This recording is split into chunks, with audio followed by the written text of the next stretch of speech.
Hey guys, अभी सुबह के 6:44 हो रहे हैं। मैंने अभी अभी जीजा को ड्रॉप आउट करके अभी घर आया हूँ। वो बेसिकली प्लान ये था कि वो जाने वाले थे ट्रेन से, लेकिन जो वहाँ से दूसरी ट्रेन थी वह 12:40 पे थी। और ये जो ट्रेन होती है हमारे यहाँ से, ये कभी कभी लेट हो जाती है। इसलिए उन्हें मतलब सिक्योरिटी के लिए, कहने का मतलब कि सेफ्टी के लिए बस से गए हैं, जो ऑन द टाइम 10, साढ़े 10 या 11 बजे वहाँ पे ड्रॉप आउट कर देगा। तो अब जल्दी से जिम के लिए निकलते हैं, नहीं तो काफ़ी लेट हो जाएगा। वैसे तो मैं पूरी तरह से रेडी हूँ, बस थोड़ा सा पानी पी लेता हूँ और रूम अरेंज करके निकलता हूँ। अभी मैं जिम जाने के लिए रेडी हो चुका हूँ और अभी सुबह के 7 बजने वाले हैं। इसीलिए आज मैं बाइसिकल से नहीं जाऊँगा, आज मैं बाइक से जाऊँगा। नहीं तो पता चला कि मैं 7:30 तक जिम में पहुँचूँगा और आज चेस्ट एंड शोल्डर है, तो 1 घंटे में नहीं हो पाएगा। बेसिकली 9 बजे तक वो जिम ओपन रहता है, लेकिन क्या होता है ना कि 8:30 बजे के बाद वो ओनर थोड़ा इरिटेट होने लगता है। इसीलिए 8:30 तक हम लोग अपना करके क्लियर कर लेते हैं। और आज चेस्ट और शोल्डर भी है, इसीलिए मुझे आज बाइक से निकलना पड़ेगा, जिससे मैं 7:10 या फिर 7:15 तक वहाँ पर पहुँच जाऊँ और अपना वर्कआउट स्टार्ट कर दूँ।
अभी सुबह के 8:23 हो रहे हैं और जो पूरा जिम है वो पूरा खाली हो चुका है।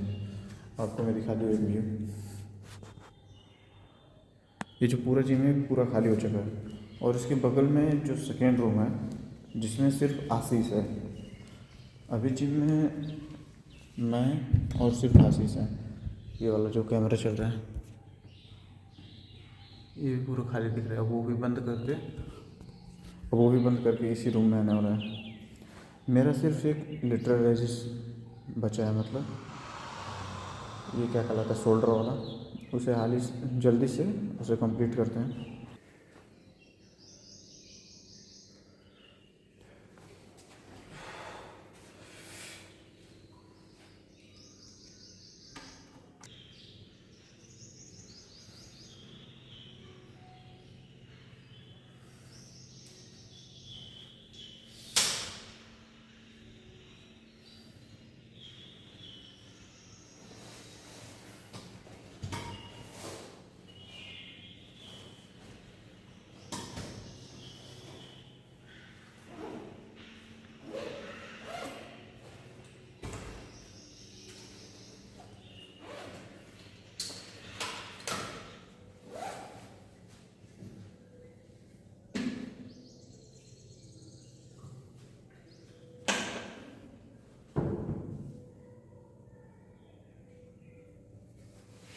ओके गाइस, मैंने एक चीज़ ऑब्ज़र्व किया है कि मैं जब जिम नहीं जाता हूँ तो मैं क्रेटीन भी नहीं लेता।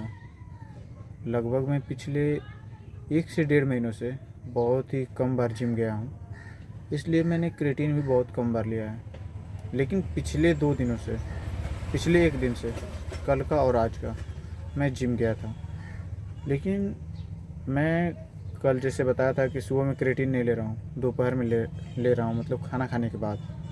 तो कल मैं भूल गया क्रेटीन पीना। रात को मेरी बॉडी रिकवर तो हो गई थी, लेकिन जो थोड़ा मोड़ा पेन रहता है और स्ट्रेंथ की कमी होती है वो मुझे महसूस हो रही थी। और आज सुबह गया था तो सारी चीज़ें ठीक थी, क्योंकि अभी मैं लाइट वर्कआउट कर रहा हूँ, 4 दिनों तक लाइट करने वाला हूँ। उसके बाद से मैं अपना प्रॉपर सेट मारूँगा। तो मेरा जो हाथ था, मैं जब चेस्ट मार रहा था तो मुझे उसमें काफ़ी ज़्यादा पेन हो रहा था, जो कि मैंने वेट भी पूरा नहीं लगाया था। ऐसा लग रहा था कि मानो एनर्जी ही नहीं है हाथ में। और ये अभी जब मैं दुकान पे आया था तो इसमें थोड़ा थोड़ा पेन हो रहा था। लेकिन आज मैंने अच्छे से याद किया था कि मुझे क्रिएटिन पीना है, इसलिए मैं घर से ही थोड़ा सा कागज़ में लेके आया था, 1 स्कूप, और यहीं पे दुकान पे ही उसे पिया। अब मैं सच बता रहा हूँ कि 1 से 2 घंटे बाद मेरे जो हाथ में है, जो लग रहा है कि बहुत ज़्यादा एनर्जी है, और जो पेन हो रहा था वो ठीक हो चुका है। अगर सच कहूँ तो मुझे क्रिएटिन के बारे में उतना कुछ नहीं पता। अब मैं शायद उस चीज़ के बारे में रिसर्च करूँगा और थोड़ा बहुत जानना चाहूँगा। बस ये एक छोटा सा एक्सपीरियंस आपसे शेयर करना था। अभी मैं सुबह में बॉयल सोया चंक्स करके लाया था, जो 40 ग्राम है। मैं अभी उसे खा लेता हूँ, क्योंकि अभी मैंने कितना सुबह से लगभग 20 ग्राम या 22 ग्राम ही प्रोटीन अभी लिया होगा इनटेक में। तो अभी उसे खा लेता हूँ। अभी मैंने कल से जिम स्टार्ट किया है प्रॉपरली, और मैं अपना डाइट भी प्रॉपरली ट्रैक कर रहा हूँ।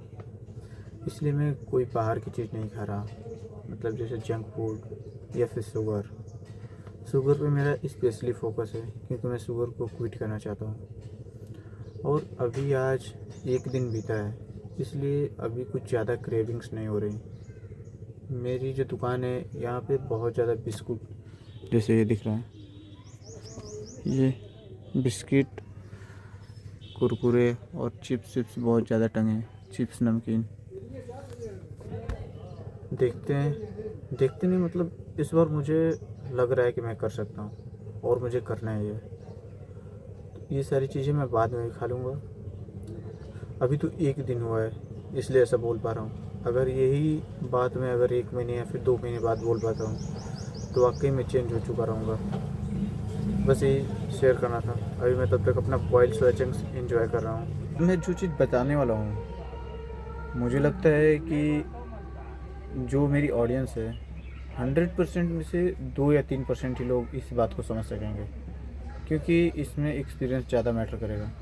अगर आपने जिम किया है, अगर आप 1 साल 6 महीने या फिर 1.5 साल तक जिम किए हैं, तो आप एक चीज़ नोटिस किए होंगे, हमारा जो शोल्डर होता है, जब इससे हम ओवरहेड प्रेस मारते हैं, तो ये हमारे रियल लाइफ में भी ऑल टाइम एक्टिव रहता है। कहने का मतलब, जैसे मैंने नोटिस किया है, अगर मैं सामान उठाता हूँ, कोई भी मान लो झोरा उठाना हुआ या फिर कोई भारी चीज़ उठाता हूँ, तो जैसे लगता है कि मुझे शोल्डर का जो प्रेशर है, मतलब शोल्डर का लग रहा है। ये एक छोटा सा डिब्बा भी है, ये भी, इसे भी उठाने के लिए जैसे लग रहा है कि शोल्डर से मैं उठा रहा हूँ। कहने का मतलब मैं ये कहना चाहता हूँ कि ये जो इननेसेसरी मैं लगा रहा हूँ, ये मुझे सिर्फ भारी चीज़ों के लिए लगाना है, ना कि जैसे लाइट वेट के लिए। कहने का मतलब 1-2 किलो के लिए मैं ऐसे ही उठा सकता हूँ, ऐसे करके। और मैं ये चीज़ इसलिए कह रहा हूँ क्योंकि ऐसा करने से काफ़ी ज़्यादा हमारे शोल्डर रिलैक्स रहते हैं। ऐसे सोचो, जो बंदा जिम नहीं करता है, वो नॉर्मली जैसे काम करता है वैसे बॉडी को रखना, मैं ये चीज़ समझा रहा हूँ। और मैंने इसे आज ही रियलाइज़ किया है। और मैं जो हम लोग इननेसेसरी फ्लेक्स करते हैं, जैसे मैं कभी कभी देखता हूँ कि कभी ऐसे अंगड़ाई ले रहा हूँ तो इस हाथ को रिलैक्स नहीं करता, ऐसे ही फुल टाइट में, मतलब जैसे बॉडी में होता है ऐसे ऐसे करता हूँ। ये एक छोटा सा डाउन साइड है, जिससे हमारी बॉडी इननेसेसरी प्रेशर फेस करती है। और रिकवरी के लिए रिलैक्स होना बहुत ज़्यादा ज़रूरी होता है। आप लोग सोच रहे होंगे कि ये बार बार इधर उधर क्यों देख रहे हैं वीडियो शूट करते वक्त। दरअसल मैं अभी दुकान पे हूँ, और बाहर कस्टमर होते हैं तो मुझे थोड़ा शूट करने में awkward लगता है, इसलिए मैं थोड़ा देखता रहता हूँ कि कोई आ तो नहीं रहा। इसीलिए मैं दुकान पे जब भी शूट करता हूँ तो थोड़ा बाहर देखना पड़ता है। No quiero meter acá.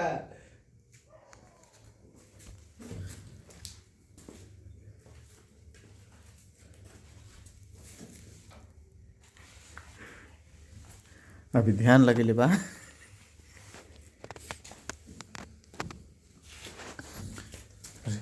त्राटक क्रिया वाले बाबा की। अरे अरे अरे भूत तेरे घर ब्रूस।